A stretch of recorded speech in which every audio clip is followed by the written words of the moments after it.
Warren Fiscal Court, Friday, January 10th, 2020 is now called to order. I want to ask Esquire Mark Young to lead us in prayer. I'd like to ask everyone to please stand for prayer and remain standing as Esquire Young will lead us in the pledge following. If you would bow with me. Lord, we thank you so much for this wonderful morning that we have together, and especially in this setting. We pray that your blessings will come down on each one of us. We thank you so much for the privilege of living in Warren County, the blessings that we have here in this county that so many others don't. We thank you so much for this body that governs the county. We pray that you will continue to bless each and every one of us as we try to do the county's work in a way that will benefit the citizens. We thank you so much for this wonderful crowd that we have here this morning of citizens, and we pray that we will conduct the work of the county in a way that will be pleasing to you. We thank you so much for your son, his life, and especially his death for us. And it's in his name we pray. Amen. Amen. I pledge allegiance to the flag of the United States of America and to the republic for which it stands, one nation, under God, indivisible, with liberty and justice for all.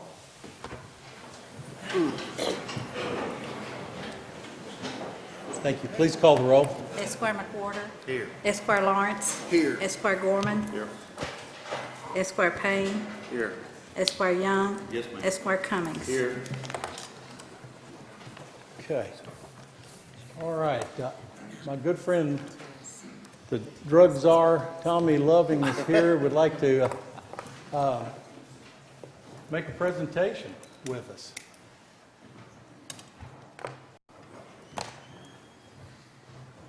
If we can bring Joe Houchins and Joe Houchins up here.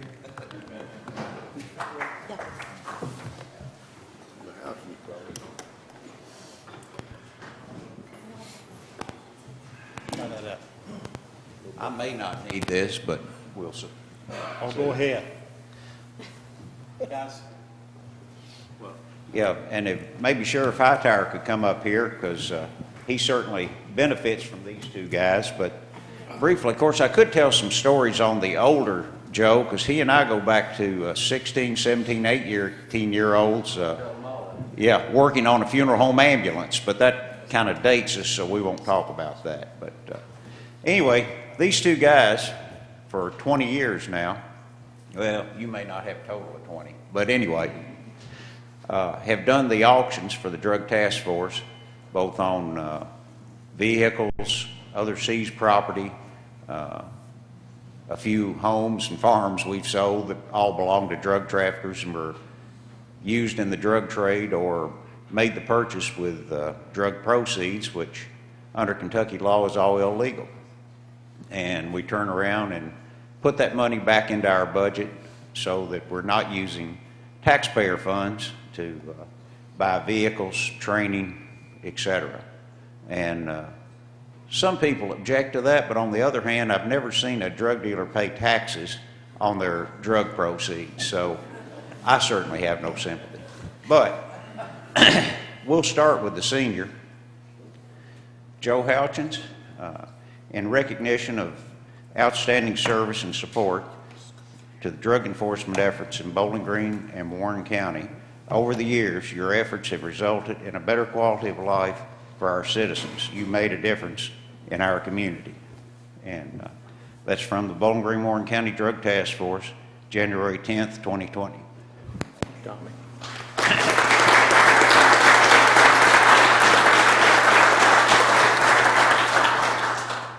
And Joe B. Houchins II, in recognition of your outstanding service and support to drug enforcement efforts in Bowling Green and Warren County. Over the years, your efforts have resulted in a better quality of life for our citizens. You made a difference in our community. It's presented by the Bowling Green Warren County Drug Task Force, January 10th. Yes, sir.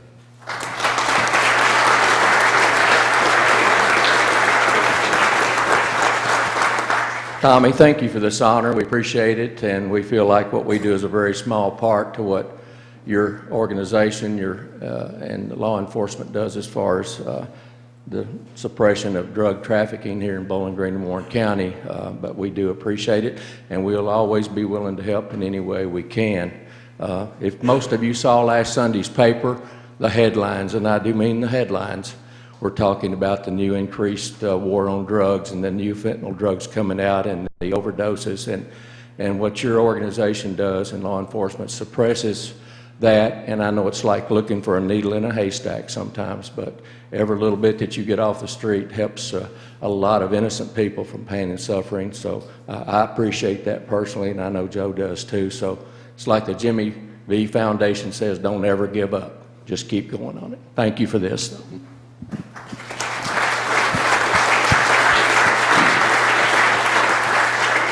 Thank you, Joe, and like the plaque says, you've truly made a difference in drug enforcement, and you have saved the taxpayers a lot of money that is able to go to other things and let us operate like we need to operate. But thank you.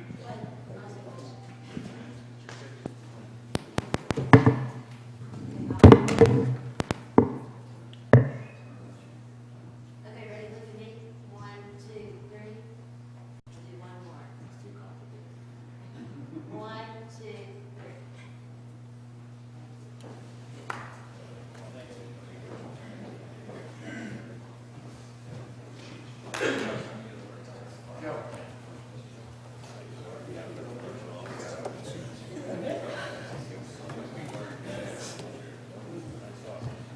Great job.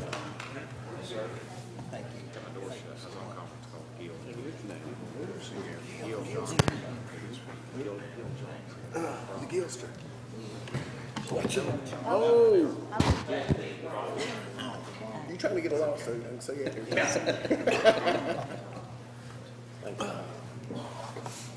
And again, we want to thank Joe and Joe Jr., Houch, and you guys have been remarkable over the last 20-plus years. You've saved all the taxpayers of Warren County a great deal of money. You've done it without ever talking about any direct benefit to you, but we all recognize that it's a benefit to your family as much as it's a benefit to everyone's family here. All the good work that Mr. Loving, Drug Task Force, City, County, State, Feds, they all work together and they do a great job. But you all have enhanced their ability to do it. We appreciate it very much. At this time, I'm going to ask Chris Kummer, who is the Warren County Parks Director and does a fantastic job. And he has a presentation for us that I'd like everyone to pay close attention to. He also has put a great deal of work into this and everything throughout Warren County, and does a great job for the taxpayers of Warren County. Chris, we appreciate all that you and your staff do, and look forward to seeing what you've put together for us over the course of the last, I guess, 6 or 8 months, working with the tennis community. Judge, we really appreciate the opportunity to be here today as the projector is starting to warm up, hopefully.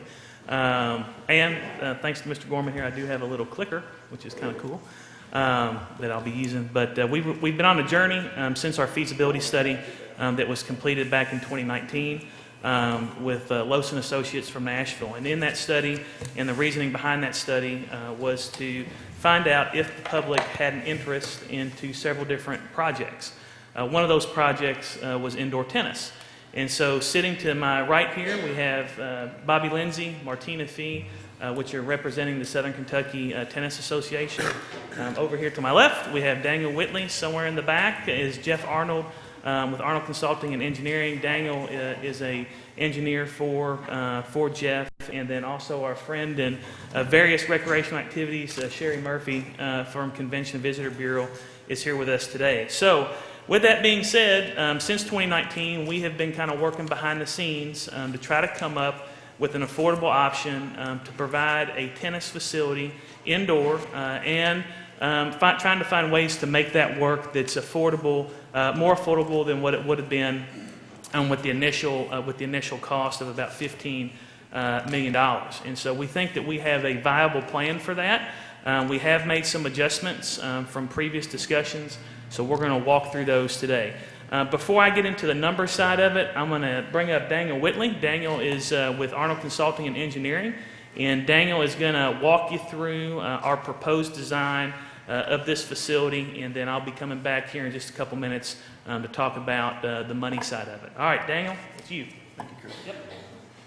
Thank you, Chris. I'm just going to briefly run through the features of the building and the site, and then I'll turn it back over to Chris. When working with Warren County Parks and Rec and the tennis community, we looked at modeling this building after the existing gyms at Ephraim White Park and Buchanan Park. It would be a pre-engineered metal structure. And running through the site, you can see we've got the existing gymnasium. And we're proposing a 78,000 square foot pre-engineered metal building that will house the tennis with a multi-purpose aspect to that as well. It will have 6 courts. We're also providing a storage connection between the new tennis facility and the existing gym.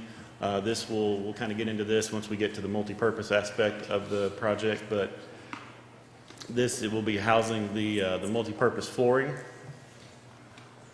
We're providing 394 new parking spaces along with 189 existing parking spaces that will provide a total of 583 that can accommodate tennis tournaments of that nature. We're currently showing 4 outdoor tennis courts, and we are also showing a possible future expansion where we could basically mirror this building and provide up to an additional 6 courts if the need warrants. Moving on to the interior of the building, you can see here we've got the 6 tennis courts. We're showing retractable court dividers, and the tennis nets would be removable, and that'll come into play once we get into the multi-purpose part of the project. Again, you see the storage area for the multi-purpose flooring, the connection breezeway to the existing gymnasium. We're also showing an indoor children's play area just as an amenity to the public. We've got 2 racquetball courts. We're showing an open lounge / open meeting area. 1 large meeting space that has a divider that we can separate into 2 smaller meeting spaces. We're providing an outdoor concession area / restroom area that's accessible from the outdoor tennis courts as well as the interior restrooms and concession area. And we're also showing mechanical storage. These are some cross sections through the building. You can see we've got retractable basketball goals, retractable volleyball nets. You can see we've got 2 views looking at the tennis courts from the movable bleachers that we'll be providing. Again, you can see there the basketball courts for the multi-purpose aspect, the goals.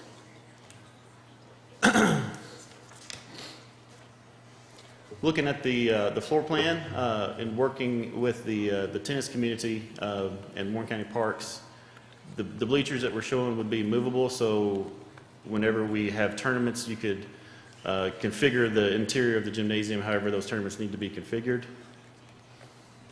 We're showing restrooms with showers. That was a comment that we received from the tennis community, something that they thought would be warranted. We're showing 2 office spaces, one for a possible tennis pro and then one for a park staff member. We've got a total of 144 lockers. Again, you can see the concessions for the indoor facility. We modeled the exterior of the new facility after the existing gymnasium, so it'll look very similar. Similar materials, pre-engineered metal panels up above the CMU block walls. And then I will turn it back over to Chris and then come back up when we get to the multipurpose portion. Thanks, Daniel. All right, so the comparison from the original study to where we are today is, if you just look, cool green laser, which is awesome. If you look on the left side, these are the new numbers. If you look on the right side, those are the numbers that were previously reported. So what we've done is we have a base cost based on the square footage of the building that we have come up with ACES of approximately $5.5 million. We feel is working with ACES to come up with a figure that would be realistic, would be about a $5.5 million base project cost for the building. We would be adding $650,000 to that for the 4 outdoor courts. That's based on information and square footage and building cost of some other courts throughout the community that have been recently built or will be built. The $70,000 electrical mechanical plan per ACES is part of the design moving forward. The $60,000 architectural plan would be part of moving forward, which what we'll talk about here towards the end.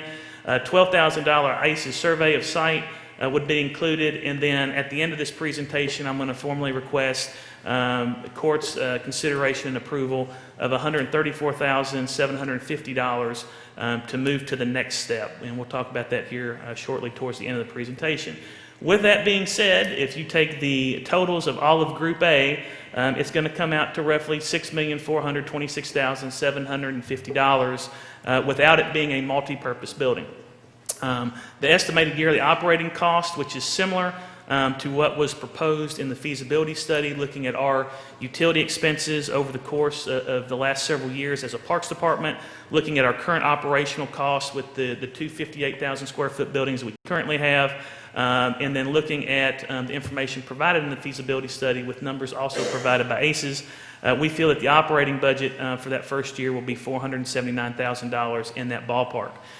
With that being said, if you total that up, Groups A and Group B, you'll come up with a $6,906,509 amount, which would be the proposal estimation now of what the building would hopefully be in that range of. That is a difference in cost from the original feasibility study of about $8.6 million. And then you will notice that our operating cost for the first year would be up about $9,000 from what was previously stated from the feasibility study, and I'll go through that in the next slide.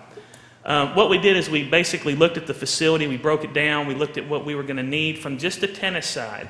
And we looked at, with the different amenities and component pieces, tennis equipment, we would need about $92,000 of equipment to make that work. In regards to staffing, we would hire 4 full-time staff, 4 part-time staff to run the building. We currently run the gymnasiums that we currently have with about 7 or 8, and that's bare minimum. We could use about 12, but the staff is really, really dedicated. They make it work, so we feel that we can do the same for this new facility.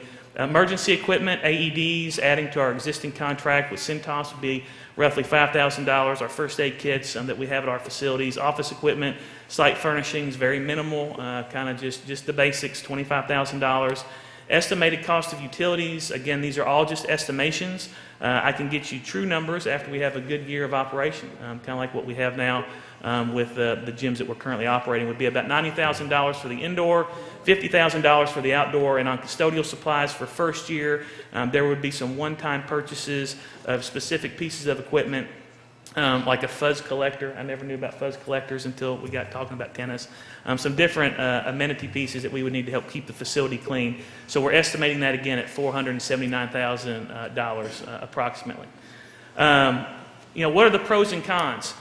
You all have these in your packets. We've talked about this before. The pro of it is that you got the community would have its, second ever that in my lifetime indoor tennis facility. But this one would be a public facility. And as you'll see here in a minute, it would be a very affordable facility for the users, because when we're looking at making new projects, when we're looking at expanding park services, we want to make sure that we're providing equitable service to all citizens of Warren County.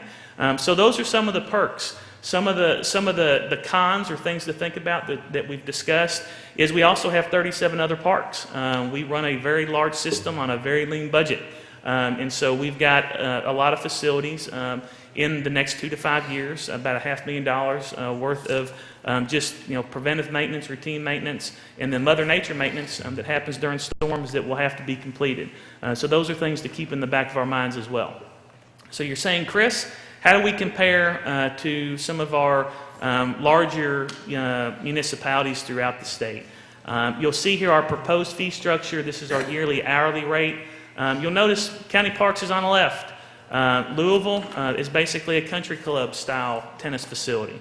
Owensboro, they're similar in size to what we're proposing, but they also have a little bit more of a club, non-multi-purpose use. You'll look at Lexington, more of a club mentality. Adams Tennis Center, Murfreesboro, exclusively a tennis facility, and they do have memberships.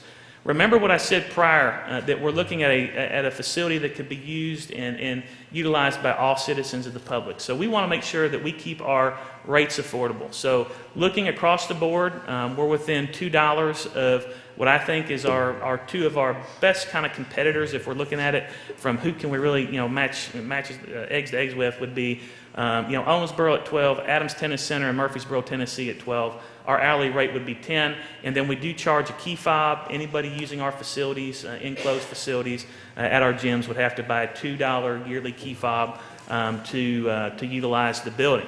So this does not include the local rates that would be established by the Southern Kentucky Tennis Association for participation in any kind of league-sponsored activity. So that's just like all the other 14 recreational programs we have. They all have their registration rates. So if you sign your kids up for basketball, volleyball, whatever, you're paying a set rate. On top of that, we include a parks fee. We call it a participation fee of $10 per participant that the league send back to us to help us with our revenue amounts that we try to get to Greg every year to help cover operational costs. So that graph is very confusing. It's kind of small, and it just went over exactly what I said. So we're going to skip this one, and then we're going to go into our breakdown. So follow me on this. We've been working diligently with the Southern Kentucky Tennis Association, and Martina and Bobby are going to get up here in a second or a couple minutes, and they're going to tell you what they have been working on behind the scenes. As part of making this proposal, we're coming to you today to make a proposal for a multi-purpose tennis facility. And what they have done is when we started moving forward with this, we said we're going to have to come up with some type of revenue generation up front that we can provide fiscal court and that we can show the citizens of Warren County that the local tennis community has some hands in the game. So what we proposed to them is that we need to sell some sponsorships, and they are going to tell you a little bit more about that here in a second. But the numbers are, if we were to sell 6 court sponsorships, for $25,000 each, for a total revenue of $150,000, and then if each sponsorship lasted 10 years, it would be a one-time contribution. Then after 10 years, we would try to find sponsors again. That would also cover our resealing plan for the inside tennis courts. And then letting the league keep $2,000 to go back into the local tennis association to allow them to put that into their programs. And then if the association sold $300,000 for naming rights of the building to an exclusive sponsor that would have the building named after them for the same term, 10 years, and that if the league went out and sold 2 racquetball court sponsorships for $5,000, that would come up to $448,000 of upfront sponsorships prior to really any kind of dirt being moved. If you split this amount, in my mind, when we started having this conversation, we wanted to have some type of cost recovery that we could bring to you all. In all the other, I've been here going on 22 years now, we've never really had a facility that has been able up front to have some type of cost recovery. We've had numbers, we've had participation numbers, but we've never had the money up front. So if you split, hold on, sorry, got excited.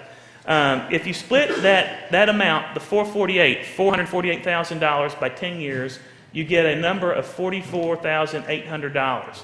If you take that number again, the 448, and divide that across what our operating cost was, which was $479,000 approximately, it would be a cost recovery of 8.7% upfront if you spread that amount out over 10 years. Additional community sponsorships, which the local association is confident in time they can get, they would be trying to get 20 sponsors of $1,000, bronze sponsors for $5,000. We would need additional 10 of those. That would boost the sponsorship amount to roughly $70,000 on top of the $448,000, which would give you a new number of $518,000. Now, if you divide all that by 10 years, you come up with a figure that is roughly $51,000, which gets us back to the 10%, which we had talked about here before.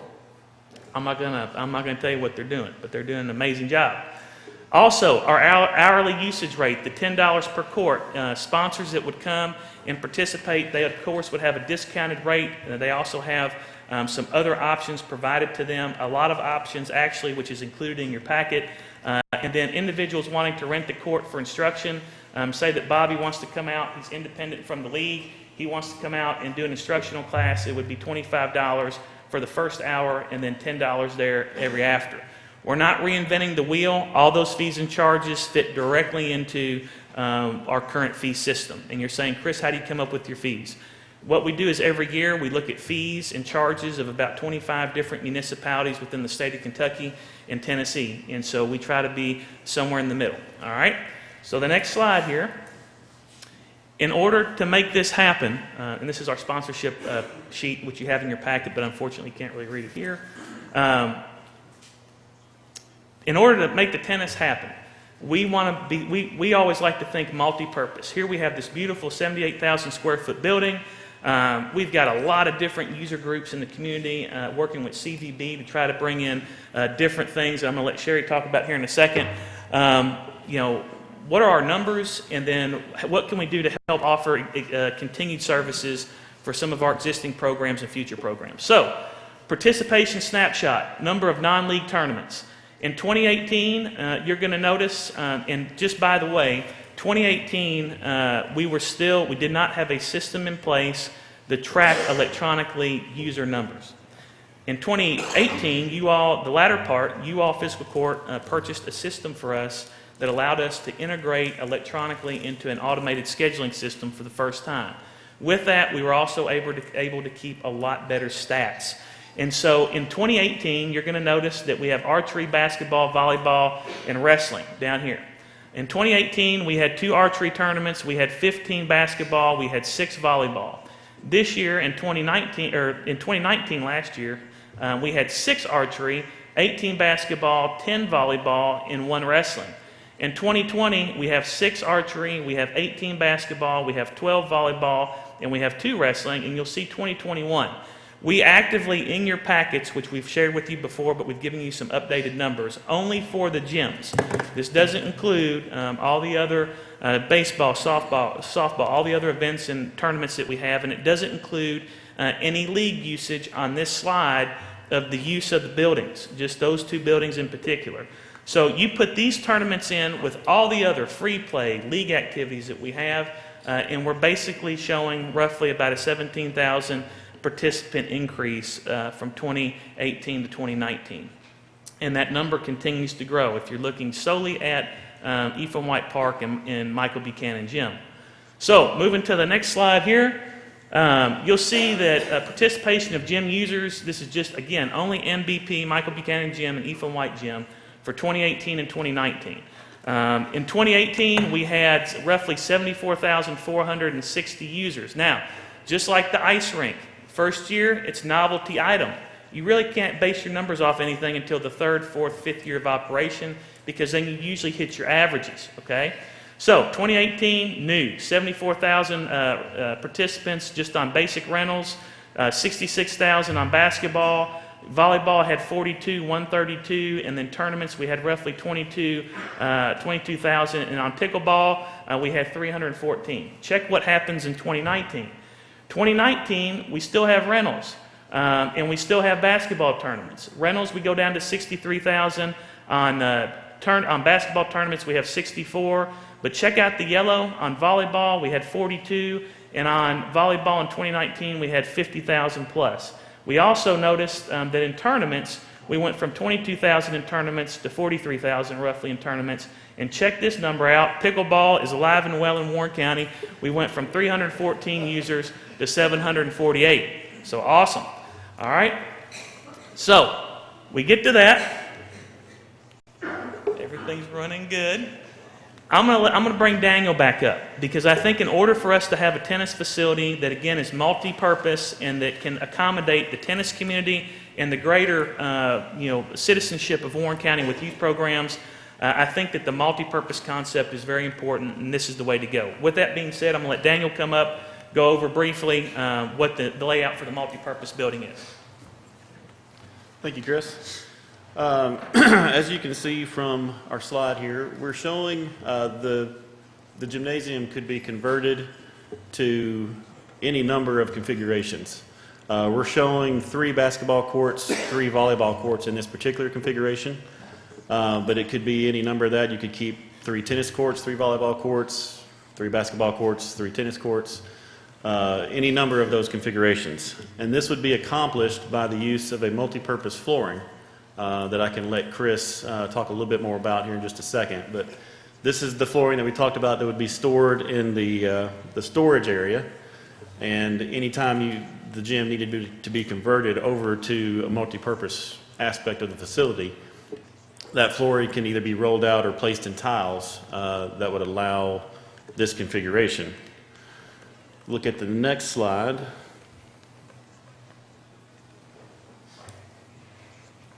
There we go.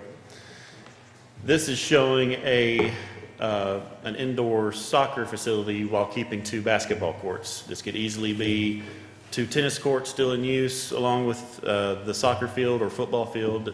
This is a synthetic turf, isn't it, Chris? That would also be stored in the storage area for the flooring that can be rolled out for use for the multi-purpose aspect of the project. And Chris, if you want to talk about the flooring just a little bit. Yeah, absolutely. So the flooring system, moving over to the next slide, this is the add-on to make the building a true multi-purpose building. And again, these are estimations. We would recommend using an AstroTurf product, 177 feet by 129 feet, approximately $101,000 that we could purchase at Sourcewell pricing through Aztec Flooring out of Louisville. It's a mid-grade type of indoor turf, usually comes with a 10 to 12-year warranty.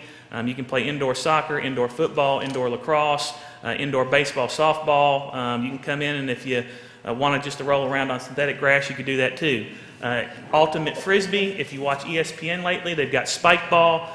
It's really, you're limited only by your imagination and the sport that you want. The add-on there, number 2, is that we would need a forklift to move these pallets around. The pallets are heavy. It would take approximately 8 hours to convert. It'd take 1 day to convert the building over to multi-purpose. Say we had 4 tennis, and then we had 2 basketball, or we had 3 tennis, 3 volleyball. It would take a little bit of time to get the tiles down.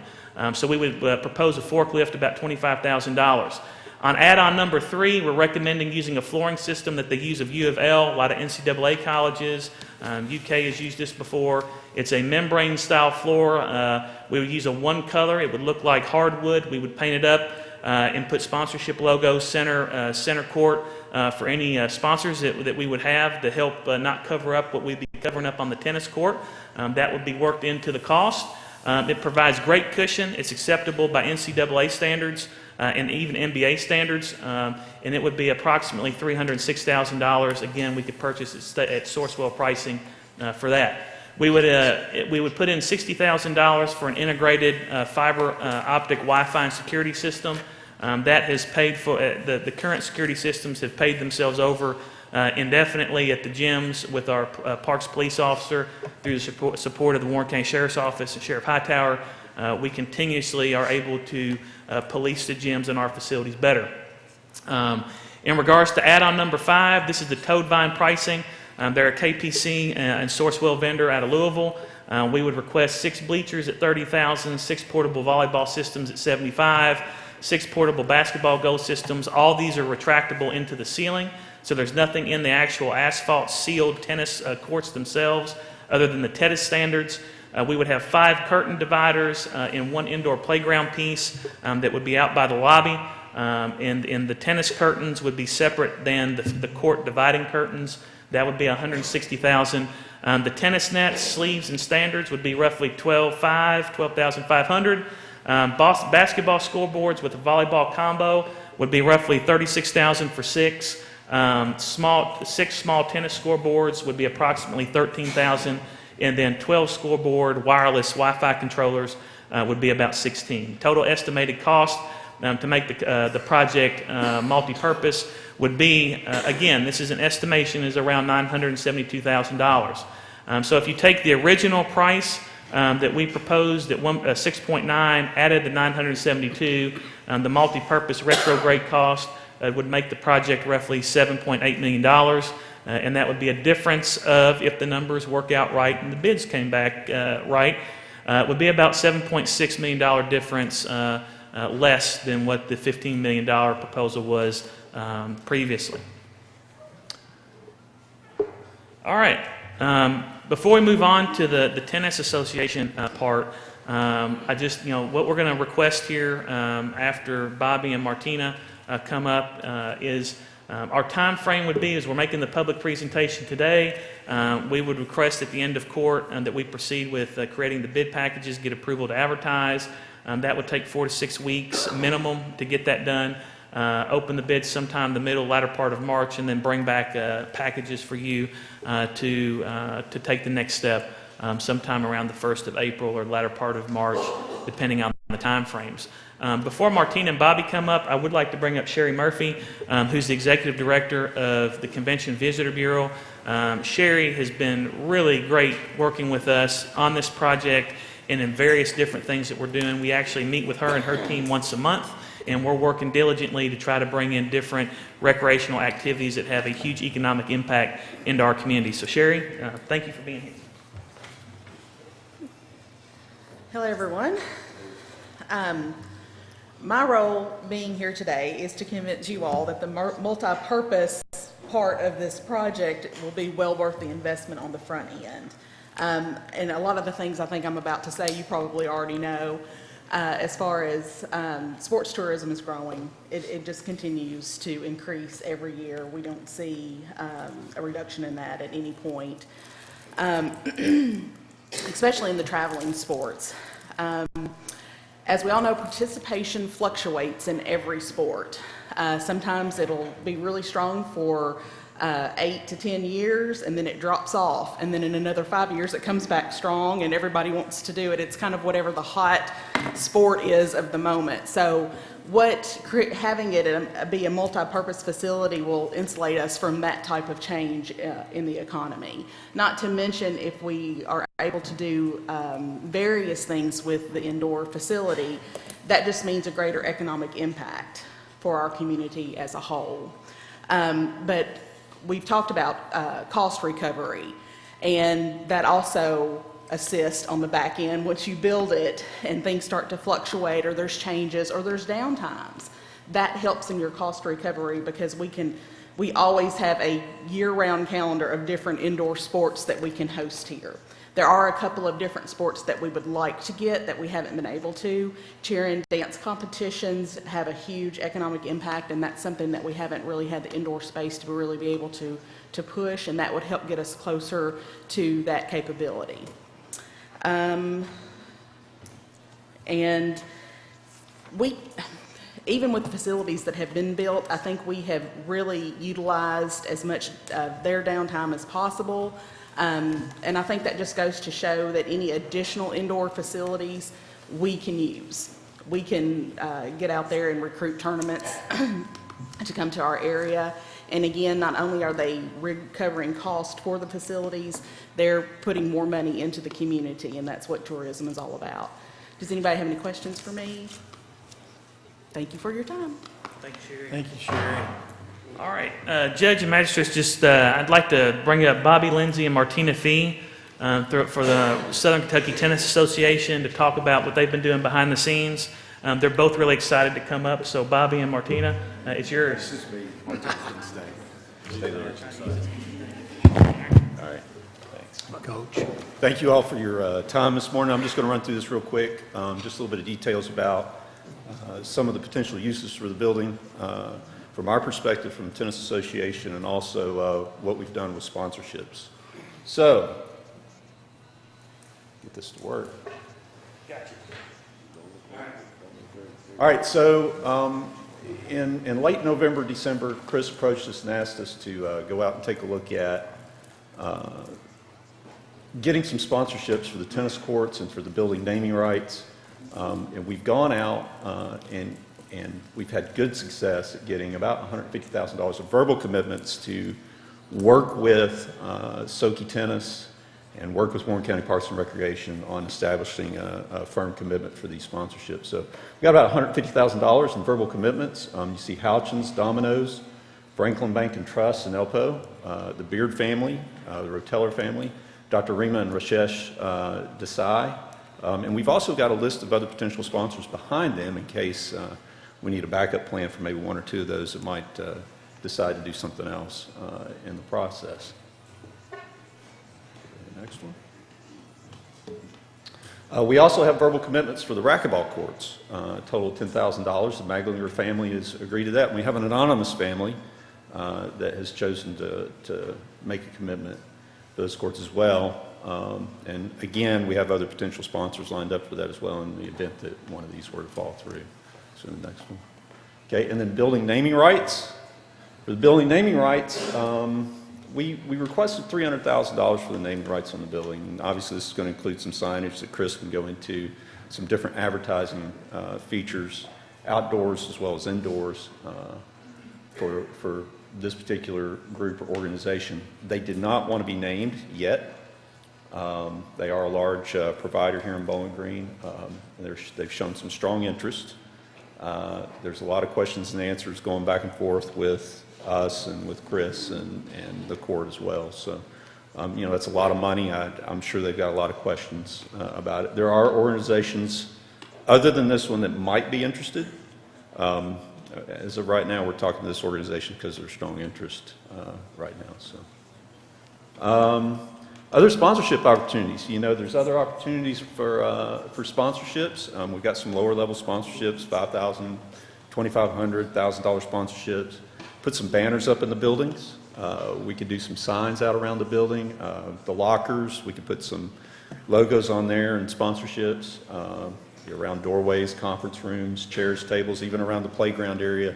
We could probably sell some sponsorships around those areas as well. I think there's quite a bit of opportunity right here for us to get those smaller donations secured so that we can go ahead and get closer to that 10% cost recovery. Next one. Okay, impacts to the community from a tennis perspective. USTA adult tennis tournaments. We had a mixed doubles tournament here the past couple of years, and we have it for a couple more. The mixed doubles tournament pulls in over 300 participants, and the majority of those players come from out of town and spend the night in hotels and eat in our restaurants. And usually they spend 2, maybe 3 nights here in town. We've got an opportunity here. This mixed doubles tournament is one of the smaller tournaments in Kentucky. We may be able to get some larger tournaments for some of the other league play. In addition to that, there's some regional USTA tournaments that we might get as well. But definitely an indoor tennis facility would help us get those tournaments. The main thing is, you get in a tournament on a weekend, you get a day of rain, you need somewhere to go play. I know that in the past we've actually taken the mixed doubles tournament to Louisville, or to Owensboro and finished that play out. I would rather everybody stay here so that economic impact stays here. We got some JTT tournaments that we get, which is junior team tennis. It's the youth, the younger players.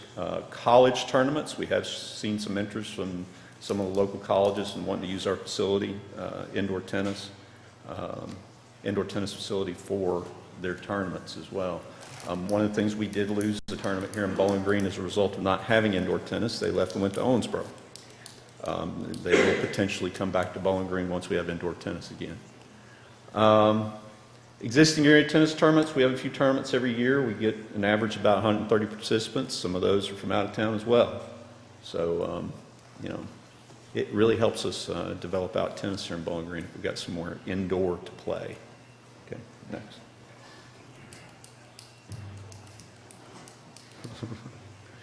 So, sample programming for the building. So if we take and lease out courts back from the county as an organization, we can play USTA leagues on the courts. We can probably fill out 5 courts Monday through Friday from 7 to 8:30 p.m.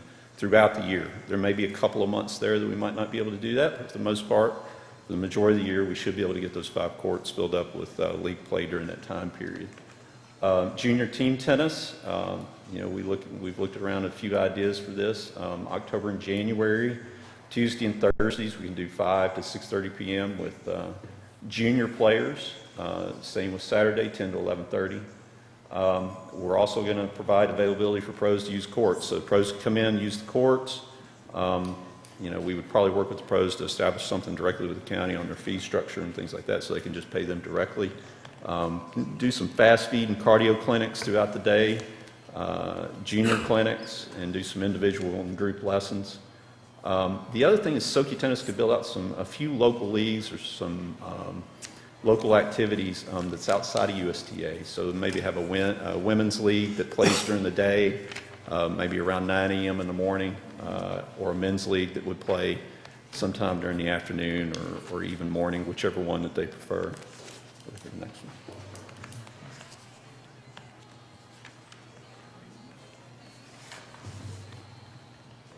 And that's basically it. Great job. Thank you. Ms. Fee, did you want to say anything? Judge and magistrates, just again, Ms. Fee, Mr. Lindsay, their entire Southern Kentucky Tennis Association team, their board, their members, Arnold Consulting Engineering, Sherry Murphy and her staff, and then if you see some folks in teal shirts in the back, a lot of county park staff have spent months helping me with this, getting data together, participation numbers together. Jeannie Burnett has really, and Laney Jones have really helped getting a lot of the participation information together. So huge thanks to them. At this point in time, I'm more than happy to answer any questions, and I'd like to ask Fiscal Court to approve the quote using the existing county contract to continue to use Arnold Consulting and Engineering to approve the $134,750 request to proceed with getting the bid package put together, finalize the engineering architectural plans, advertise it for bid, and then hopefully around the 1st or middle of April bring you back the numbers from what the bid showed. I'd be more than happy to answer any questions. Okay, this 134,000 plus, that includes the architectural plans? I believe it does, yes, sir. It's all the engineering and the architectural plans to go to bid? And I believe that's $60,000 of the cost, yes, sir. Okay. Okay. Do you have any questions from members of the court? Yes, sir. The sponsorships that you're talking about, and obviously the reception of money is an important part of what my consideration will be. And I understand the delicacy of not naming somebody who's interested in the largest portion of that. But would that be paid all up front, or will it be billed yearly? Or what's the plan of how you would get that money to ensure that Absolutely. funds come in? That one of the discussions that we've had with the association is several of the potential sponsors would basically like a payment plan over the extent of the 10-year term, and none of those have been finalized. We would have to work with Amy and Leslie at her office, or Sarah, to develop those contracts to make sure that it's equitable and fair, and is what the sponsors have been told that they would receive via the presentations, and then also making sure that that's protected at the rates that they're comfortable with. So I think to answer your question, we're flexible with that based on continued conversation with sponsors. And these sponsors are okay. I know that originally been pitched by you all as a indoor tennis facility, but if we're gonna do the multi-purpose design that we're talking about, obviously their names will be on those courts and so forth too. And they're completely cool with, because they're being sold as a quote tennis sponsorship. Yeah. Are they fine with it being used in all these other So, manners? tennis players like their tennis courts. I'm just going to be honest with you. The multi-purpose idea does cause a little bit of hesitation at times with some members of the tennis community. But none of the sponsors that we have listed today have any issues with that so far. One of the things that we are concerned about as an organization, obviously, is that we have tennis courts to play on, especially during busy times of the year when we would be playing, especially through the winter. With that said, considering that it is a tennis facility with a multi-purpose aspect with flooring that pulls out over the top, I think we're pretty satisfied with that at this point. Is that, yeah? Okay. Just want to make sure somebody says, well, after 3 years, I don't want to pay the rest of what. We've talked to the sponsors, with the idea that they can put their logos on the flooring too. That helps out a lot as well, so they still get that advertising or that recognition for doing so. Yeah. Well, because Chris, you and I have had a lot of conversations about this, and from my perspective, looking for us to spend $7.9 million, that's what we're looking at, as we're making a commitment to try to move forward, that the building can be utilized in a manner that's economically feasible for Warren County, and that if we know we have need for other stuff like basketball and those types of things. So I think from my personal perspective, I like the multi-purpose aspect of this particular project to allow us in case it doesn't do as well. Sure. I think the responsible thing to do is we've got a lot of different groups. I got a group called me this morning, actually while we're here on my phone, that we have a lot of groups wanting a lot of things, and we are in an awesome community, and we have wonderful options, paid options, public options, private options. I think when we look at this building, the multi-purpose plan is the very best, because you go from a 3-sport, and now you've just multiplied what you can provide to the public by now providing a facility that can go 7+ different activities, venues, not to mention meeting space for, and we've done this before, workshops, conventions, conferences. This building will have garage doors to where, if you've ever been to our Vet City Shootout basketball tournament, we bring Corvettes into the gyms. So this will open up a whole nother realm of possibilities for that building if, in fact, the usage within the community changes over the years. And the multi-purpose is the cell that is definitely the best option, I feel, in still allowing the tennis community to have a tennis facility. But also gives us, if it's a 4-2 split, 4 tennis courts, 2 basketball during basketball season, during peak season for tennis, if they need 5-1, 6-0, we've got total flexibility with that. And my hope would be is that, the tennis community, which is here today, Mr. Miller, the head of the USTA for Kentucky, is here with his staff. I think working with them, working with Bobby, Lindsay, and their team and their user group, I think that there's a potential to be really surprised on the usage of the building exclusively for tennis. Having the first indoor playground within the Warren County Park system, when we have these tournaments, that's the #1 complaint that we get. There's nowhere else for the brothers and sisters to play. And so I think having an option for that, for moms and dads, grandmas, grandpas, aunts and uncles, to bring the other kids in that aren't playing the basketball, volleyball, tennis tournament, for somewhere for those kids to play safe. All weather is a great option as well. So, any other questions?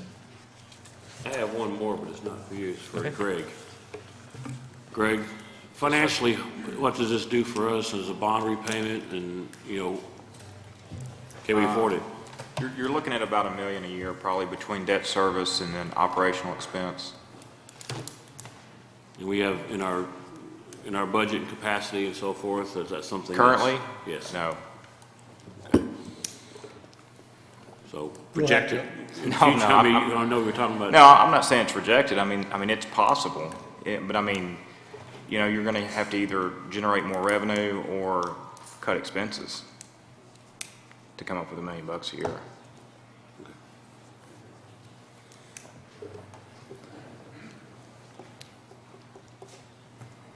Any other questions? Thank you, Judge. Okay, so we seek a motion to authorize the 100, can you requote the amount? Yes, sir. 134,000? Yes, sir, no problem. It's in the back of your all's packet. It's $134,750 for Arnold Consulting and Engineering to complete and to gain approval to proceed with the bid package development, finalize the engineering architectural plans, and then take out the bid for this project, and then bring those bids back to you, hopefully the end of March, 1st of April, to decide what direction we're going to move forward. Okay. Do we have a motion to that effect? I'll make that motion. Motion by Squire Gorman, second by Squire Lawrence. Further questions or discussion?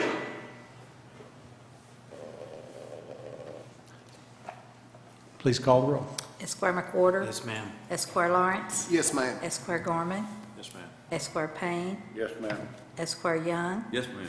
Esquire Cummings. No, ma'am. Okay. Motion passes. And we'll proceed. Thank you. Thank you.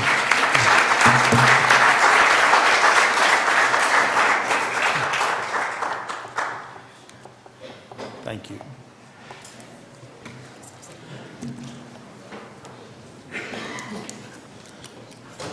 Now we're apparently losing a lot of tennis enthusiasts here to the court meeting. Roger. Thanks.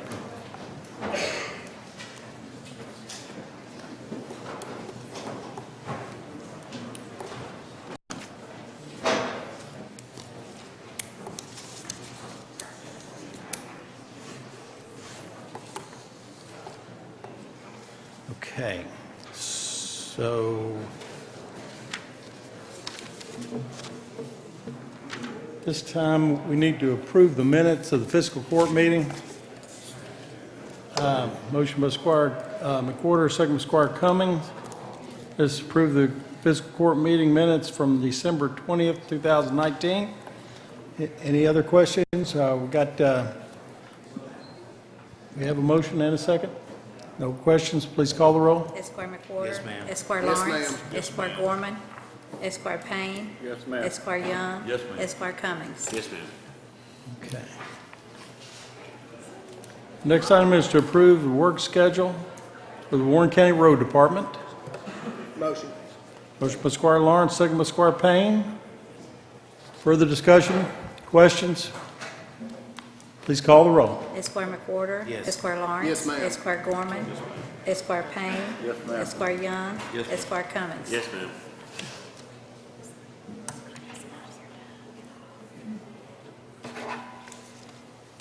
Okay, and we need to approve personnel changes for Warren County.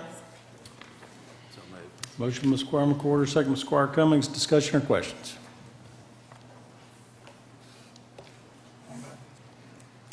Please call the roll. Esquire Yes, McWhorter. ma'am. Esquire Lawrence. Yes, ma'am. Esquire Gorman. Yes, ma'am. Esquire Payne. Yes, ma'am. Esquire Young. Yes, ma'am. Esquire Cummings. Yes, ma'am. Okay. Now, we did have a great many people here who are interested in tennis. And I note that we also have a great many people here who are interested in the Second Amendment and Warren County declaring itself a county that protects the rights of the legal gun owners and that are protected by the Second Amendment. And I am in possession of a petition here that Mr. Kenneth Marr brought to us this morning. And Kenneth, if you'd like to say anything to the court about this, we have a resolution prepared, and I'd like to see what we've got here. First of all, a young man, a Warren County citizen named Mason Whitlow, he more or less spearheaded this effort on social media. He took out the written petitions to various businesses and locations throughout Warren County and Bowling Green. And he cannot be here today due to his obligation with the Army National Guard and his duty today. So he asked me if I would read a prepared statement that he had done, and then I've got just a few words to say following that. But his statement goes, "My name is Mason Whitlow. I'm a father of 2 girls. I was born and raised in Warren County and have resided here for the last 28 years. I love my city, the great state of Kentucky, and America. I enlisted into the Army National Guard on June 9, 2017. I took an oath to protect this country, its Constitution against all enemies, foreign and domestic, as did our local, state, and federal law enforcement and those elected officials that we, the people, choose to represent us. Those elected officials took the same oath I and many others did to uphold the Constitution. The Second Amendment states, a well-regulated militia being necessary to the security of a free state, the right of the people to keep and bear arms, shall not be infringed. This amendment was put in place to ensure the protection of the rest."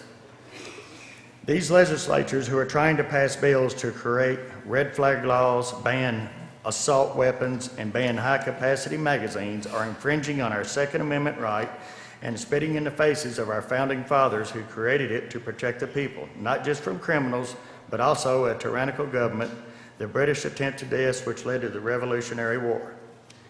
Virginia is trying to currently pass laws that take away their Second Amendment rights, and even laws that restrict them from practicing martial arts, stating only law enforcement needs that training. Their governor stated, and I quote, "The law is the law, and if the law enforcement does not uphold the law, they will be prosecuted and the National Guard will be mobilized." Virginia residents didn't think this would happen to them 5 years ago. Now they are having to react by forming their own militia and have their sheriffs stating they will deputize every citizen in their county if these laws pass. This is the land of the free and the home of the brave, not the land of politicians who make laws to increase power and wealth. In Kentucky, we have representatives that are trying to repeal the constitutional carry bill, signed into law last year in 2019.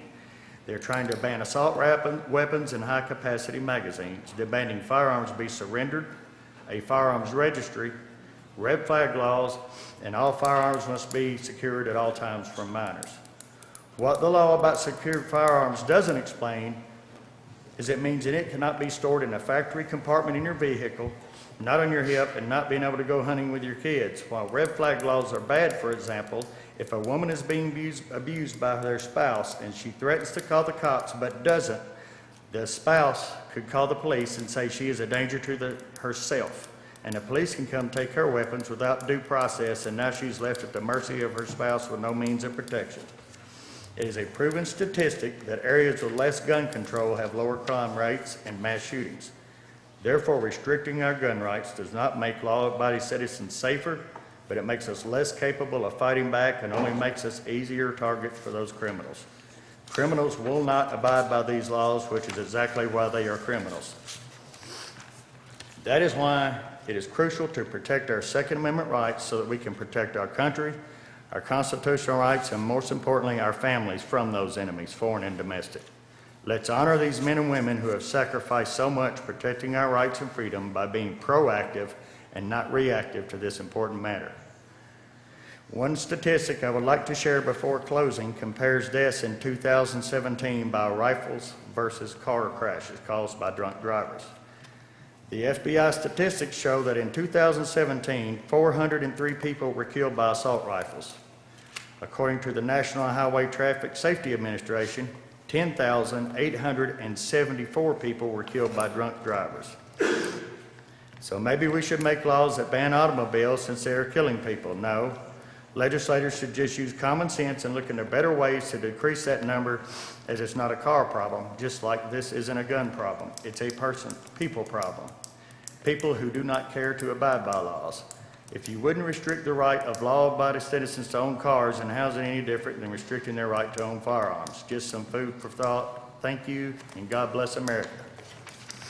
Great job. Thank you, Mr. Marr. And personally, myself, I just got a quick, brief statement here. Okay. I'm currently entering into my 3rd decade as a responder in Warren County, and I have seen a lot of death, a lot of tragedies, a lot of horrific things, several of them due to firearms. Coincidentally, this week marks the 24th anniversary of my brother's death to a firearm, and yet I still stand here today begging you all for reassurance and our help in just protecting our rights that are afforded to us under the Constitution. And I'd just like to close with a quote, and this is a quote by Cesare Beccaria, if I pronounced that right. He was an Italian 17th century criminologist, jurist, and philosopher, and who is considered to be one of the greatest jurists of his time during the Age of Enlightenment, and he's also was a large influence on the Founding Fathers. And in his publication on crimes and punishments, he wrote, "The laws that forbid the carrying of arms disarm only those who are neither inclined nor determined to commit crimes. Can it be supposed that those who have the courage to violate the most sacred laws of humanity will respect less the important and arbitrary ones? Such laws make worse for the assaulted and better for the assailants. They serve rather to encourage than to prevent homicides, for an unarmed man may be attacked with greater confidence than an armed man." I want to thank you all for your time, and we just come here to humbly ask for your assistance and your support in this matter. Thank you. Thank you very much, Kenneth. All of the magistrates, members of the court, have received a copy of the resolution that I believe is number 26 on your agenda, but it's basically, court asks that we approve Resolution 2003 in support of the Kentucky Constitution and the Constitution of the United States and the Second Amendment rights of the United States Constitution. Do I have a motion to approve? Motion by Squire Lawrence, and second by Squire Gorman. Any questions or discussion in regard to this? There being none, please call the roll. Esquire McWhorter. Yes, ma'am. Esquire Lawrence. Yes, ma'am. Esquire Gorman. Yes, ma'am. Esquire Payne. Yes, ma'am. Esquire Young. Yes, ma'am. Esquire Cummings. Yes, ma'am. Okay.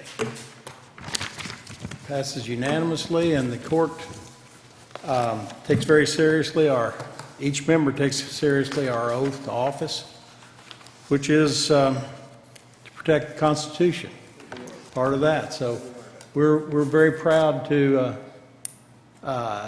formalize that in the form of the resolution by Warren Fiscal Court this morning, for individually and collectively.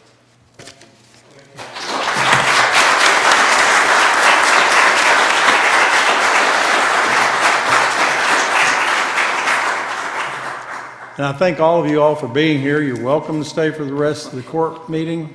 You're encouraged to stay, but you're welcome to excuse yourself if you have other things to do today. Thank you, Kenneth. Good to see you.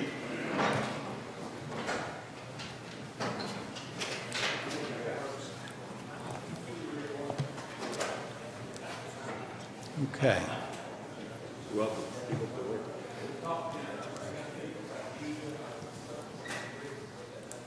Next, if there are no objections, I'd like to add a couple of things and that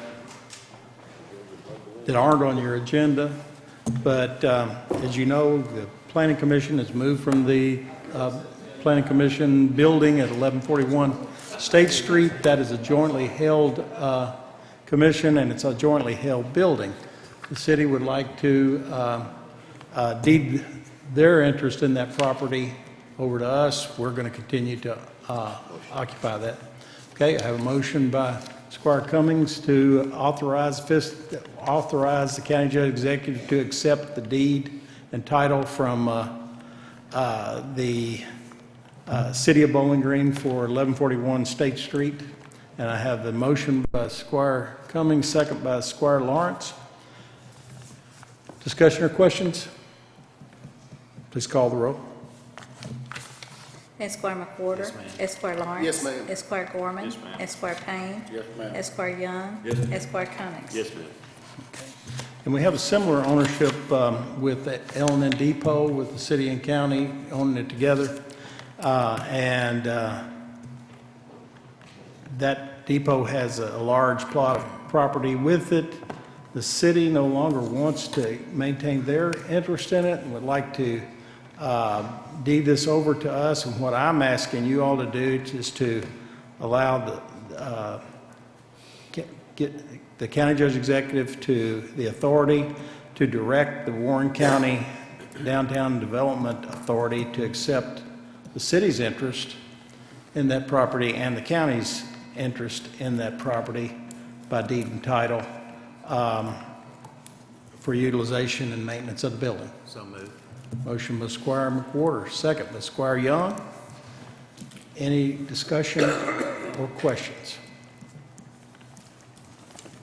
Please call the roll. Esquire McWhorter. Yes. Esquire Lawrence. Yes, ma'am. Esquire Gorman. Abstain. Esquire Payne. Yes, ma'am. Esquire Young. Yes, ma'am. Esquire Cummings. Yes, ma'am. Okay. All righty, and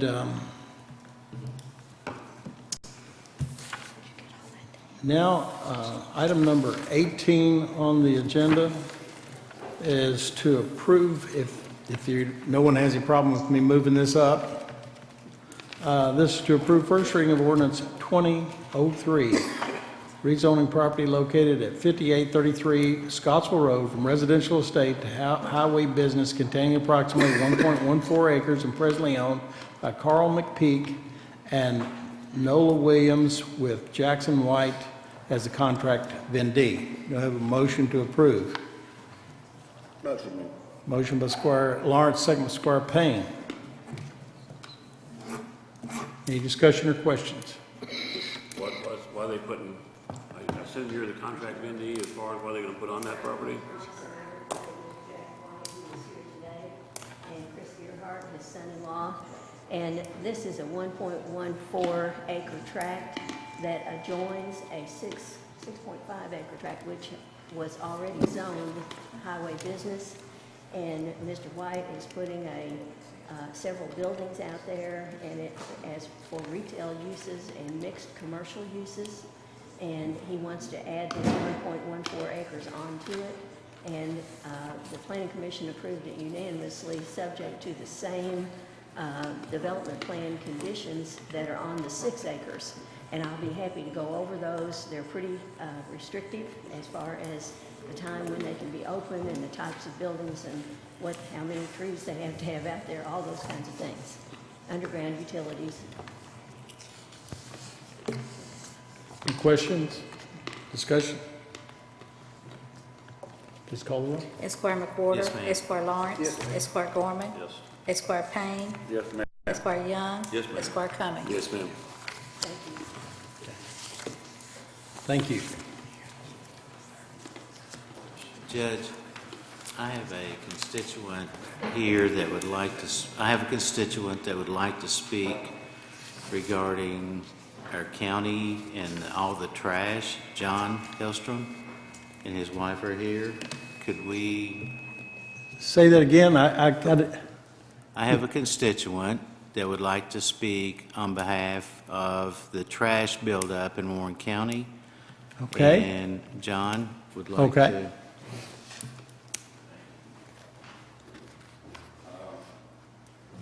Everyone cleared out. That was actually pretty good. I like the Second Amendment. Hoorah. I was actually here probably, I'd say, last year sometime regarding the area north-east Plum Springs on property up there, about 12 acres. Been there about 7 years. And this is just one of 2 other items I'd like to bring to your attention. And I'm going to get to the trash thing here in just a minute. We've had an outbreak of home break-ins throughout the Plum Spring area, and it's probably countywide. I'm not sure. I'm geographically going to stay in my hometown right there. My property personally has been broken into twice in the last year. I think the last break-in we had was about $5,000 worth of equipment stolen. They even stole my security cameras. And my wife and I are somewhat active in the community, and we use an app called Nextdoor. Kind of keeps people in the loop of what's going on. And over the last, I'd say, last 3 weeks, There's been 5 break-ins. I'm almost certain that they're drug-related. We had the sheriff department come up to our house and warn us that we had a loose individual roaming around the area. That being said, over the last 7 years, we've noticed in the area somewhat of a decline going on. Hence the trash, hence the criminality that's going on. I do know that I've invested a lot of money in my property out there, and it was beautiful, but I see a steady decline with that.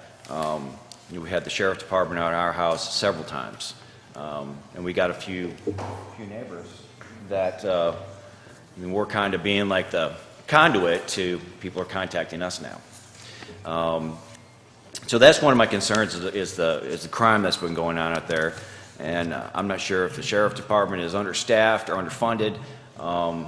From sitting in this courtroom today, there seems to be a lot of money being thrown around, but I don't see any money going towards basic fundamental stuff. Pick up trash, protect the community, it's things like that. Rex gets tired of hearing from me on the regular. I complain to him all the time about the trash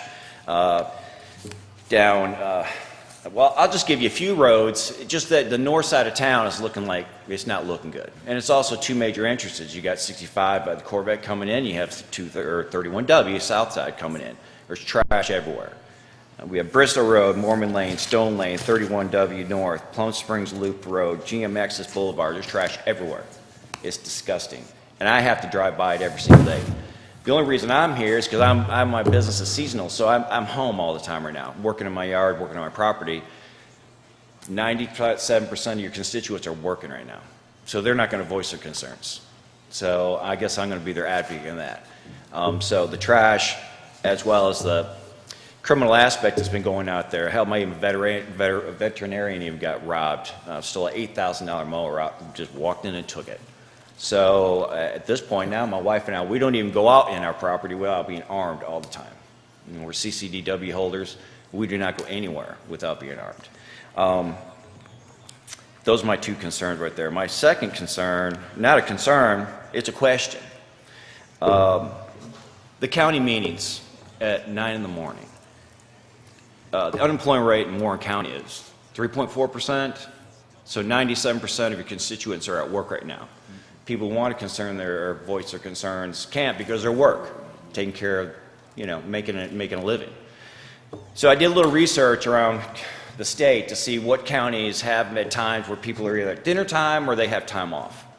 And I found several counties just in the region right now. Most counties, Butler County is 5 p.m., Barron County is at 7 p.m., Simpson County is 8 p.m., Franklin County, the state capital, is at 5. Jefferson County, Louisville is at 7. Davis County has got meetings all month long at every different time, so I can't narrow that down. Davis County, I'm sorry, I apologize. I didn't understand you. The county meetings I'm addressing right now is at 9 o'clock in the morning. What, twice a month we have it here? 97% of your constituents are working at this time. Okay. Okay? The unemployment rate here in Warren County is very low, which is good. We've had neighbors and through the Next Door app, they can't come to these meetings because they're working. I myself can because I'm off. I'm a seasonal company, so I have lots of time. So I can come in here and be the voice at the same time. So those counties that I ran through are just 1, 2, 3, 4, 5, 7 counties. And 2 of these are the largest counties in Kentucky. And I believe Warren County is number 3 population. Well, the other 2, you've got Franklin, Jefferson County are the 2 largest right now, and they're in the evenings. Now, I'm not asking you to change the county meeting time, but it's something that consider that your constituents do have concerns and would like to voice them, but they can't because they're working. I've only been to a couple of them, and I've learned already quite a few things. I found out how it seemed pretty simple to get money from the county to access programs, what have you, like that. I know I've talked with my magistrate about the trash cleanup. There's never any money to get the trash cleaned up. But then I see hundreds of thousands of dollars being proposed for projects, but this is some fundamental stuff, So that was my concern. I'm the squeaky wheel, is what I am right now. And that's my concern. And Rex, thanks you for giving me the opportunity to voice some of my concerns here. But, you know, I love this county, I love the city, I've been here for 25 years. I've been in the north side, it was beautiful, but it's slowly becoming dirtier and dirtier and dirtier. I don't know if it's because people don't have personal responsibility to put the trash somewhere else, but I do know there's some criminality going on in that area too. It'd be nice to see maybe some increased police enforcement, maybe, I don't know, just a presence out in that area. I do know my wife and I, we like as I said before, we don't go out on our property. We have 12 acres without being armed now. I don't go anywhere without being armed. So, and that's a shame, having to live almost like you're, you know, have some, you know, fear of your life. You know, you never know. That's what I have to say. Thanks, Judge, for your time. Thank you. I thank you very much for coming in and talking to us about it again. And I thought things had improved in your area since, but I totally understand the amount of litter throughout the county. It's disturbing to all of us. And we have, Operation Pride is really taking a lot of time on that, and that's a self-funded group that we partially fund. And between the sheriff and the jail, that's over 50% of our entire general fund. So we're putting a great deal of money into core government services. Now, the sheriff and the jailer, and particularly the jail, which is our largest department, spends a great deal of time with their inmates cleaning up roadways all the time. I mean, they're out every single day in inclement weather. They do a great deal of work. Unfortunately, there are a number of people who are out there littering faster than we can Well, I do know in this area clean it up. Just the three major roads, I mean, of course, these are roads I go by every day. I live down in Mormon Lane. You got Bristow Road, Mormon Lane, and Stone Lane. They haven't been picked up in 2 months. Well, they did 1 month, Mormon Lane, but they didn't pick up Bristow. They didn't pick up Stone Lane. Those haven't been picked up in weeks. It looks like it's just a dumpster. Yeah. Let alone you have Kenway right across the street, and their trash and blows across. That even expedites the problem. The trash is being thrown out as fast as it's being picked up. And if you go 2 to 3 weeks, it's everywhere. I'm really surprised many people have not brought it more to the attention. These are landowners, homeowners. Where's the pride in the community? I don't see it, you know.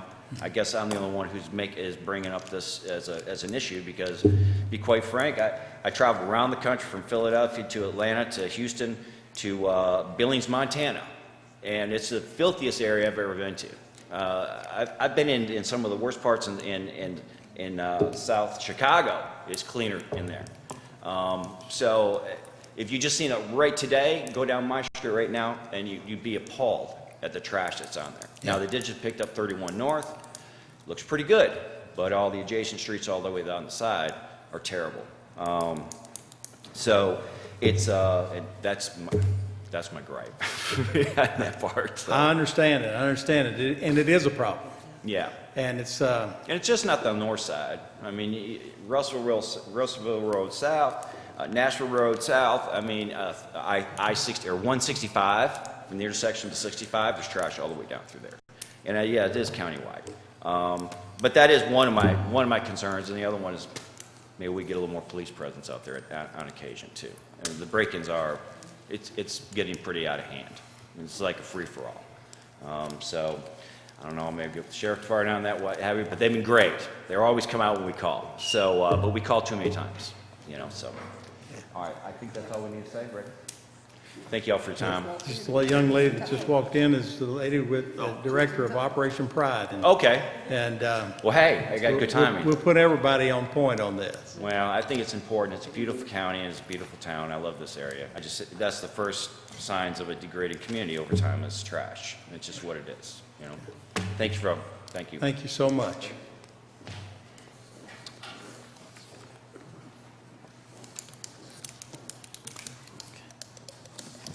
Item number 7 is to approve second and final reading of ordinance 1954 establishing Allen Michael Lane, Allen Michael Court, and Aiden Court located in Serenity Estates subdivision as county roads and authorizing maintenance thereon and setting speed limit thereon.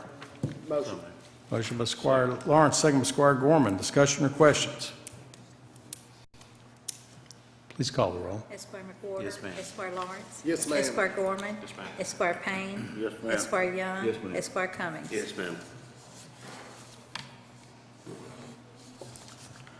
Next item is to approve first reading of ordinance 2001, rezoning property at 687 Beach Bend Road from agriculture and floodplain to residential estate and floodplain, containing approximately 4.246 acres and presently owned by River LLC in care of Kevin Goff. Motion. Motion by Squire Lawrence, second by Squire Gorman. Discussion or questions?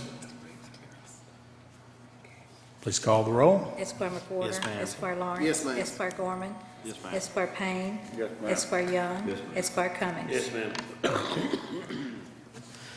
Next item is to make part of the record certificate of liability insurance for CenterPoint Energy, Inc., including Energy Systems Group, LLC, Kenway Contracting, Inc., Holland, Inc., and Ernest Enterprises, the Total Garage Store, LLC, Farmer Garage Door Company, Allied Overhead Door Company, Smith's Garage Door Company, Jackson Overhead Door, and Southern Kentucky Contractors, Inc., and if there are no objections, this is hereby ordered to be entered into the record.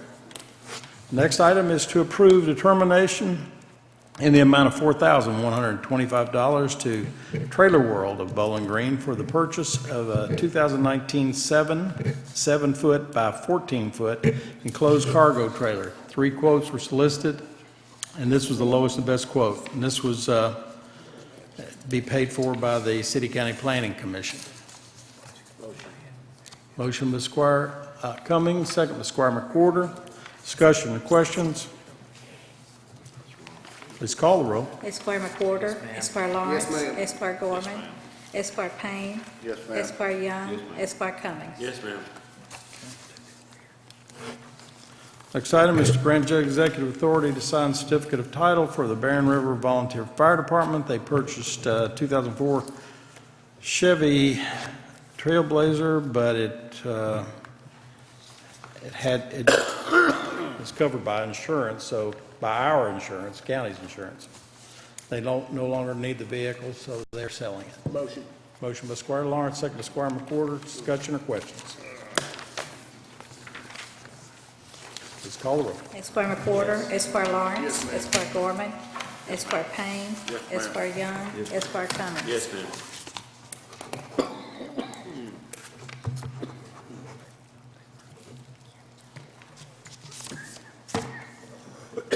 Next item is to approve Resolution 2001 for participation in the Barren River Area Development District to be a party in the Regional Hazard Mitigation Grant application under DR 4428 for the establishment of one weather station in each county in the region.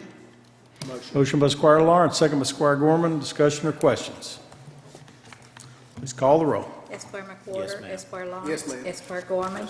Esquire Payne. Yes, ma'am. Esquire Young. Esquire Cummings. Yes, ma'am. The next item is to approve Resolution 2002, authorizing Warren County Fiscal Court to pay its share of the required 13% local match for the regional hazard mitigation grant submitted by the Barren River Area Development District in the amount of $845, and the Weather STEM annual fee after year 1 of $500 to Western Kentucky University. Motion. Motion by Squire Lawrence, second by Squire Gorman. Discussion or questions? Please call the roll. Esquire McWhorter. Esquire Lawrence. Yes, Esquire ma'am. Gorman. Yes, ma'am. Esquire Payne. Yes, ma'am. Esquire Young. Yes, ma'am. Esquire Cummings. Yes, ma'am.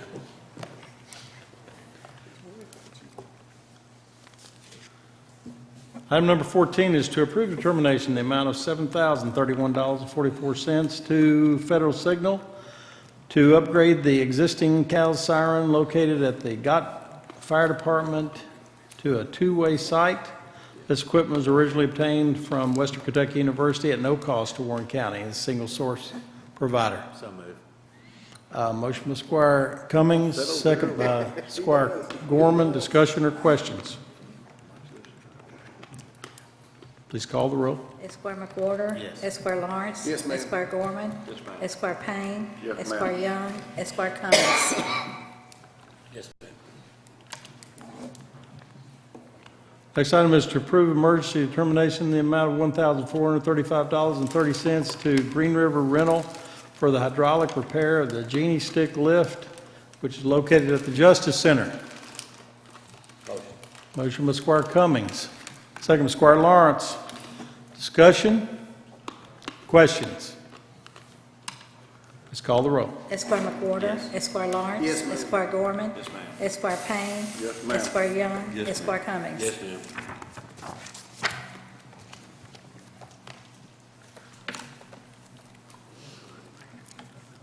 Next item is to grant authority to advertise for the renovation at 1141 State Street. This funded through stormwater management. So moved. Motion by Squire Payne, second by Squire Lawrence. Discussion or questions? Please call the roll. Esquire McWhorter. Yes. Esquire Lawrence. Yes, ma'am. Esquire Gorman. Yes, ma'am. Esquire Payne. Yes, Esquire ma'am. Young. Yes. Esquire Cummings. Yes, ma'am. Next item is to approve first reading of ordinance 2002, authorizing a lighting agreement between Warren Rural Electric Cooperative Corporation and Windsor Trace Farms. So moved. Motion by Squire Cummings, second by Squire McWhorter. Discussion, questions? Please call the roll. Esquire McWhorter. Yes. Esquire Lawrence. Yes, ma'am. Esquire Gorman. Yes, ma'am. Esquire Payne. Yes, ma'am. Esquire Young. Yes, ma'am. Esquire Cummings. Yes, ma'am. Next item is to approve first reading of ordinance 2004, rezoning property located at 360 Blue Level Road from agriculture and light industrial to single-family residential, containing approximately 20.16 acres and presently owned by Wheat Land Development, LLC. Motion by Squire Gorman, second by Squire Lawrence. Discussion or questions? Please call the roll. Esquire McWhorter. Yes. Esquire Yes, ma'am. Lawrence. Esquire Gorman. Esquire Payne. Yes, ma'am. Esquire Young. Yes, ma'am. Esquire Cummings. Yes, ma'am.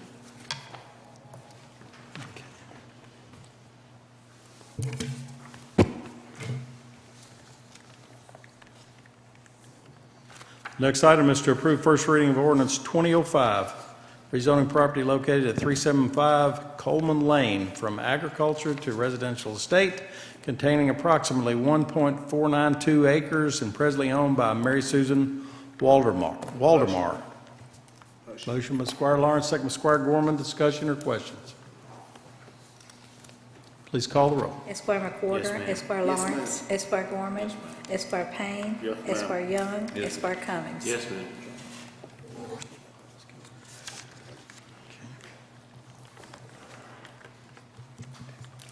Next item, number 21, is to approve the termination in the amount of $3,724.12 to Command Sourcing, Inc.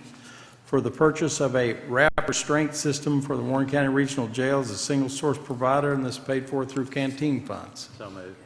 Motion by Squire Cummings, second by Squire McWhorter. Discussion, questions? Please call the roll. Esquire McWhorter. Yes. Esquire Lawrence. Yes, ma'am. Esquire Gorman. Yes, ma'am. Esquire Payne. Yes, ma'am. Esquire Young. Yes, ma'am. Esquire Cummings. Yes, ma'am. Next item is to approve the November 2019 Treasurers Report. So moved. Motion, Squire Cummings, second Squire Young. Discussion, questions? Please call the roll. Esquire McWhorter. Yes, ma'am. Esquire Lawrence. Yes, Esquire Gorman. Yes, ma'am. Esquire Payne. Yes, ma'am. Esquire Young. Yes, ma'am. Esquire Cummings. Yes, ma'am. Next item is to approve the report of road viewers appointed by Fiscal Court to close a portion of the right-of-way of Mount Lebanon Road. So moved. Motion by Squire Young, second by Squire McWhorter. Discussion, questions? Please call the roll. Esquire McWhorter. Esquire Lawrence. Esquire Gorman. Esquire Payne. Esquire Young. Esquire Cummings. Yes, ma'am. Item number 24 is to approve first reading of ordinance 2006 relating to the closing of the portion of right-of-way on Mount Lebanon Road located within Warren County. So moved. Motion by Squire Payne, second by Squire Lawrence. Discussion, questions? Please call the roll. Esquire McWhorter. Yes. Esquire Lawrence. Yes, ma'am. Esquire Gorman. Yes, ma'am. Esquire Payne. Yes, Esquire ma'am. Young. Esquire Cummings. Yes, ma'am. Item number 25 is to grant judge executive authority to sign the lot number 7 Eddie Kinzer subdivision plat dedicating the 39 of an acre of right-of-way to Warren County for an extension of Farley Lane. Eddie Kinzer is donating the right-of-way at no cost to Warren County. Motion by Squire Lawrence, second by Squire Cummings. Discussion, question. Please call the roll. Esquire McWhorter. Yes. Esquire Lawrence. ma'am. Esquire Gorman. Yes, ma'am. Esquire Payne. Yes, ma'am. Esquire Young. Yes, Esquire Cummings. Yes, ma'am. Next item is to approve determination in the amount of $7,612 to 10 barge of Bowling Green for a semi-trailer load of turfus, all-purpose mound clay. 3 quotes were obtained. This was the lowest and best quote, and this will be used for all 37 ballparks in the Warren County Parks Department. Motion by Squire Lawrence, second by Squire Gorman. Discussion and questions? Please call the roll. Esquire McWhorter. Yes. Esquire Yes, ma'am. Lawrence. Esquire Gorman. Yes, ma'am. Esquire Payne. Yes, ma'am. Esquire Young. Yes. Esquire Cummings. Yes, ma'am. Next item is to approve termination in the amount of $9,072 to Sigma Organics for 840 bags of Pro's Choice Pro Red Field Conditioner. 3 quotes were solicited and only 2 received. This is the lowest and best quote. So this also will be used at all the 37 ball fields. Motion. Motion by Squire Lawrence, second by Squire Gorman. Discussion, questions? Please call the roll. Esquire McWhorter. Yes. Esquire Lawrence. Yes, ma'am. Esquire Gorman. Yes, ma'am. Esquire Payne. Yes, ma'am. Esquire Young. Yes, ma'am. Esquire Cummings. Yes, ma'am. All right. Next item is to approve the claims. Will the treasurer please present the claims to the court? General Fund, $821,296. Road Fund, $129,808. Jail Fund, $449,656. And Stormwater Fund, $48,608. You have to answer any questions. Make a motion to pay the claims submitted. Motion by Squire Young to pay the claims is submitted. Second by Squire McWhorter. Discussion, questions? Please call the roll. Esquire McWhorter. Yes. Esquire Lawrence. Yes, ma'am. Esquire Gorman. Esquire Payne. Yes, ma'am. Esquire Young. Yes, ma'am. Esquire Cummings. Yes, ma'am.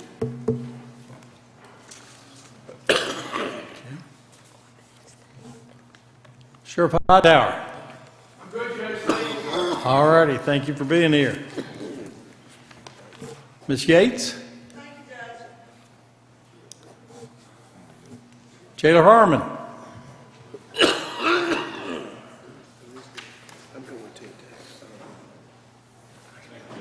Bringing a summary next court meeting from 2019 that covers all the activities that we've done, specifically with regard to trash pickup.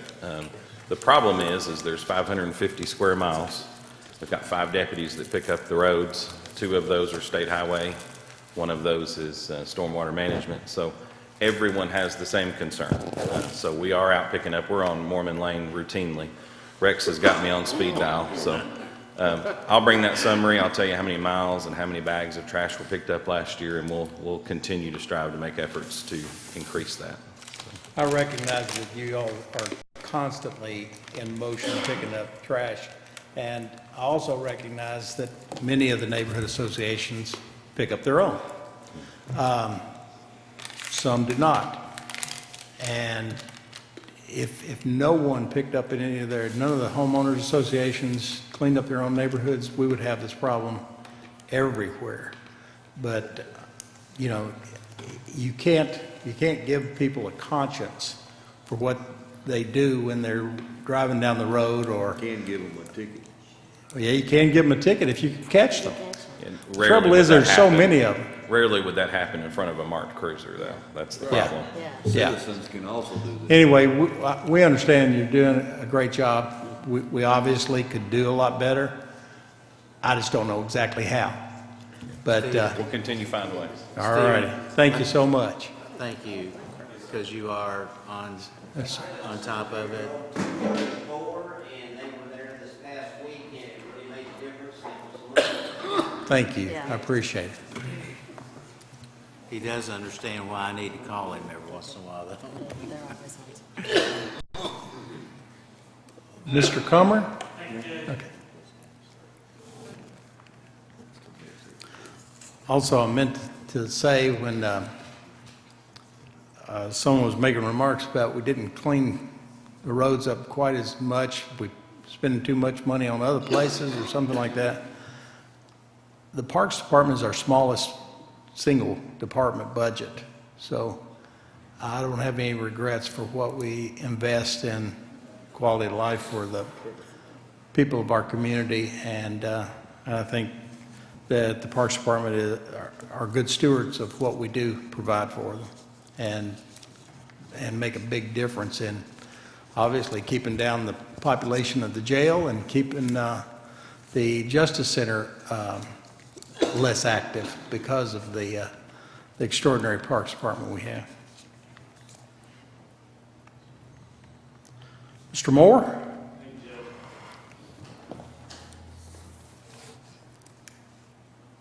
Mr. Pearson could be Travis. Mr. Brandstetter. Bob is AWOL. Miss, pardon me? He was here. Oh, I know, he's working. Mr. Appling.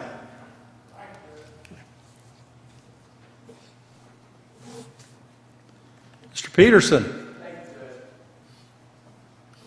Miss Alexiev. Oh, hey, William. I thought I saw her come in just a few minutes ago. She snuck out. Okay. Mr. Markram.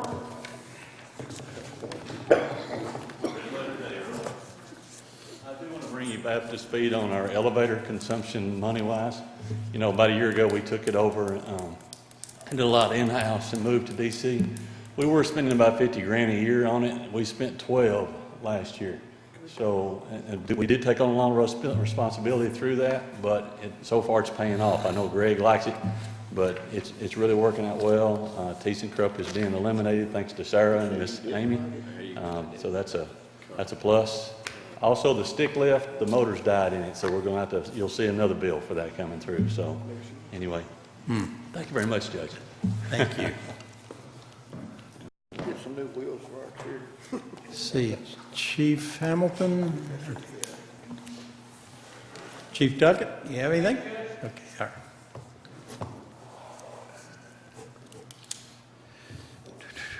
Miss Alexia snuck back in. Thank you. Okay. I did want to make an announcement that the cows test that usually happens every Friday, at our first Friday of every month, they postponed it to this Friday, today, at noon. However, they said because of all the wind and approaching weather, they decided not to do the test today, so I wanted to make sure everyone's aware that there won't be a test of the county outdoor warning system today. So if you hear it, it'll be because it's actual.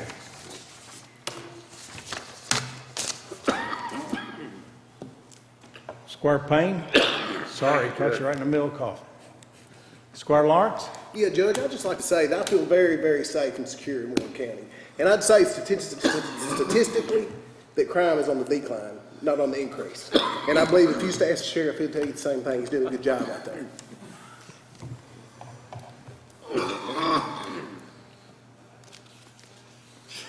Squire Gorman?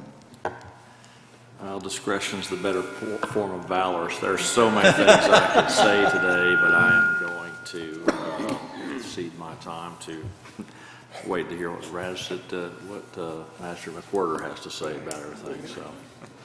Sid, nice piece. Squire McWhorter, Thank you, Judge. Squire Young, Thank you, Judge. Squire Cummings. I just want to kind of put a passing. Venus Lloyd passed away yesterday, a longtime coach at Warren Central. He had been sick, and I understand he passed away yesterday, and I wanted to just say blessings to his family. He touched a lot of people, a lot of lives in Warren County, and Sure did. is a man that we should honor. So just want to say condolences to his family. Our thoughts are with his family. Ms. Milliken, Thank you, Judge. Mr. Burrow, Thank you, Judge. Ms. Smith, Thank you, Judge. Ms. Hale. Thank you so much. You want my motion, don't you, Judge? Our next fiscal court meeting is January 24th at 9 a.m. here. Any other business to be brought before this body? We have a motion to adjourn. Squire Lawrence and second, Squire Payne. I don't think we need